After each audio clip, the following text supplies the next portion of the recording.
Հավատքիս առաջին քայլերին Սուրբ Հոգուս դրդմամբ հյուր էի գնացել հարազատիս տուն,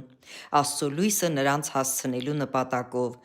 Գիշերը Սուրբ Հոգիս աղոթք էր անում, Աստծո պաշտպանությունն էի խնդրում հարազատիս ընտանիքի համար և հանկարծ մի տեսիլք տեսա։ Խավար մութ, սև թանձր ամպի նման տարածվեց մերոնց գյուղի վրա և նաև հարվածեց հարազատիս տանը։ Ես այդ պահին ոչինչ չհասկացա։ Առավոտը արթնացա և շատ սարսռալի լուր ստացանք։ Հարազատիս գյուղում այդ գիշեր 3 տարբեր ընտանիքներում երիտասարդ մահ էր եղել։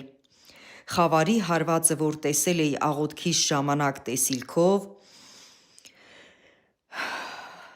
նույնպես զարկել էր, սատկացրել էր մերոնց կենդանիներից մի քանիսին։ Ես այն ժամանակ տակավին նորադարձ էի, շատ ցնցված էի կատարվածից։ Տերը իմ բարեխոսության շնորհիվ պաշտպանել էր հարազատիս ընտանիքի անդամներին։ Իհարկե ցավալի էր այն 3 երիտասարդների կորուստը, բայց ես շնորհակալ եղա Աստծուն, որ մերոնց պահել էր խավարի հարվածից։ Մի բան պարզ ու հասկանալի դարձավ ինձ, որ եթե ես այն օրը չգնայի մերոնց տուն, ինչը այնքան էլ հեշտ չէր այդ տարիներին, քանի որ տրանսպորտ գրեթե չկար,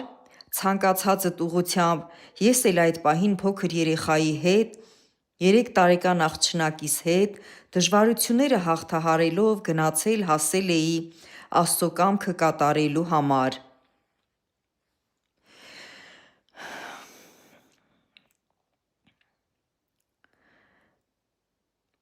Չարիքը հարվածելու էր իմոնց տանը,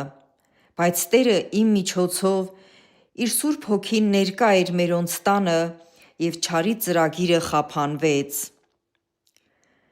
Փառք, փառք, փառք Հիսուսիս։ Փառավորվի մեր Աստված։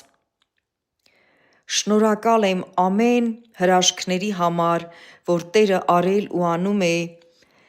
իմ զավակների և իմ բոլոր հարազատների կյանքում, նույնպես իմ ճանաչած մարդկանց կյանքերում,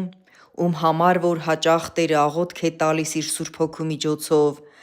և ես խոնարհվելով իր կամքին աղոթք եմ անում և ստանում եմ այդ աղոթքների պատասխանները։ Փառք Հորը, Որդուն և Սուրբ Հոգուն։ Ամեն, ամեն, ամեն։